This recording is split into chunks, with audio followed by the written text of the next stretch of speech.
Once upon a time, there was a hazel eyed boy with dimples. I called him Khalil. The world called him a thug. He lived, but not nearly long enough. And for the rest of my life, I'll remember how he died. Fairy tale? No. But I'm not giving up on a better ending. And that's the premise of the book, The Hate You Give by Angie Thomas. And we have Avni with us today, who will be talking about this book. Hello, Avni. My name is Avni and I'm a student in Shikshanthar in ninth grade.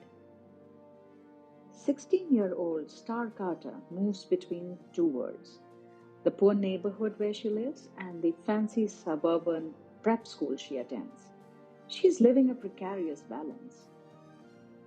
Do you think the book enlightened the world about day to day actuality of systemic racism in America? I believe that this book has the power to ignite many important discussions about systematic racism in America. The author's vivid description of the shooting and events that followed, including media coverage, protests, and writing, closely resembles incidents of police brutality that have actually occurred.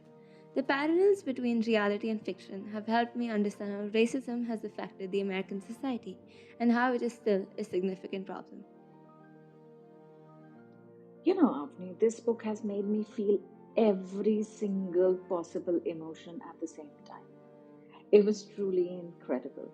Like she says, what's the point of having a voice if you're going to be silent in those moments you shouldn't be? Do you believe that?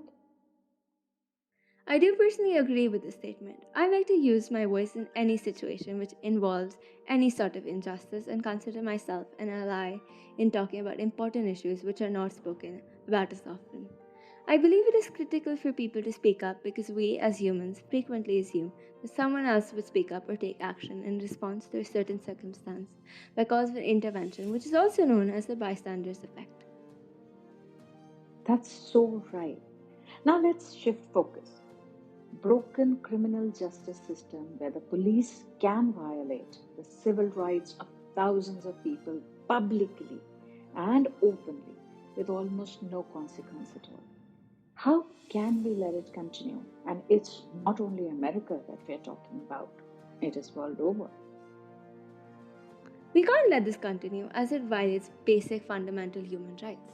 It violates the right to equality, which ensures that people will be treated equally irrespective of the color of their skin, race, gender, and their heritage. I believe no one has the right to violate the civil rights of thousands of people publicly and openly with almost no consequences based on their personal prejudice against a particular race or skin color. It is definitely wrong and unjust to do so.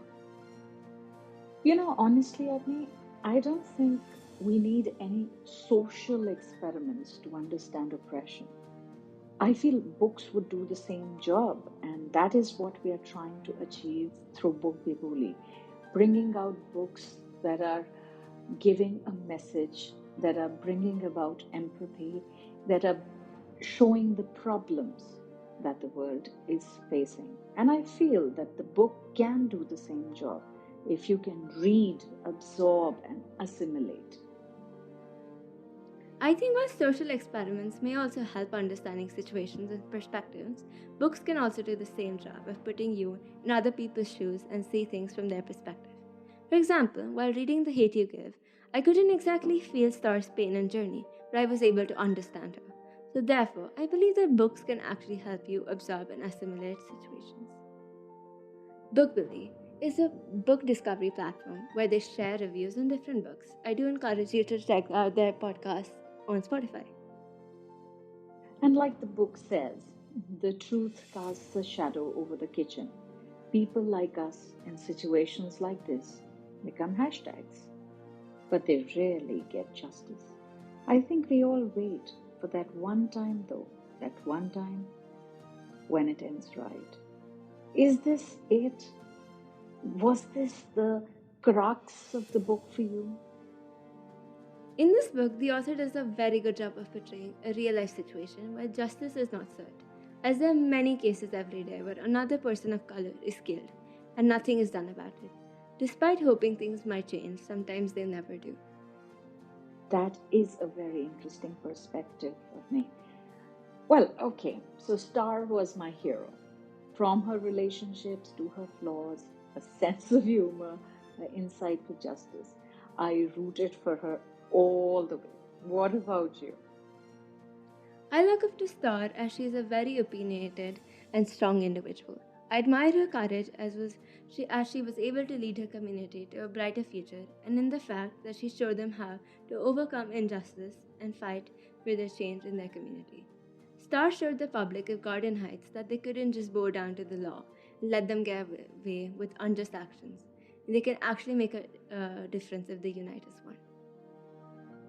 Okay, so were there any other characters that you liked or related with, or some incident that kind of has stood out for you in the book? I like Maverick, who is a committed father of three, who gives his all to his family and his community. Despite his troubled history as a member of the King Lord's gang and a brief period in jail, he also introduced Star to the Black Power movement and motivated her throughout. But yet, he struggles to reconcile his commitment to the black liberation with the fact that it puts him and his family at risk. Thank you very much, Avni, for being with us today. It has been a very insightful discussion. Thank you all for listening to my thoughts. I really hope you read this book and know about Star's journey and racism felt by many throughout America.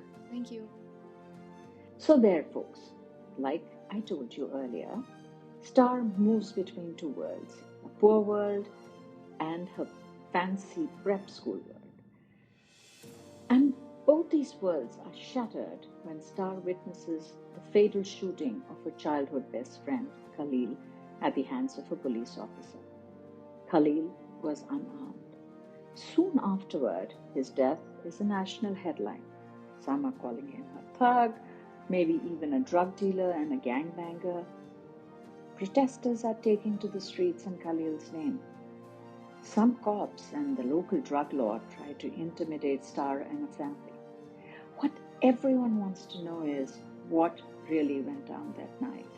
And the only person alive who can answer that is Starr. But what Starr does or does not say could upend her community, even endanger her life. So, there you have a very, very interesting book. Be sure to get your hands on it. And now it's time for Bookbibuli Read Record. The reading competency required for this book is 6. The reader would be able to comprehend the colloquial. The flow is easy, the language is easy, and the words are not too heavy. This book is simply good. It could be a biography, that's how realistic it feels. The characters have real depth, and honestly, it is so hilarious. It's laugh out loud material. I think it's very important when you're dealing with a situation which is very emotional, and then also if the feel good factor does not go missing.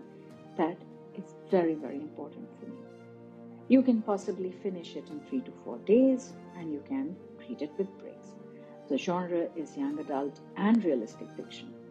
It'll be a natural extension to a reading trajectory which already has We Were Liars, Looking for Alaska, and All the Bright Places.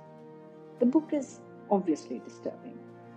The plot raises a lot of ethical questions and talks about social justice and prevalence of racialism in today's age. However, it is not in a preachy way.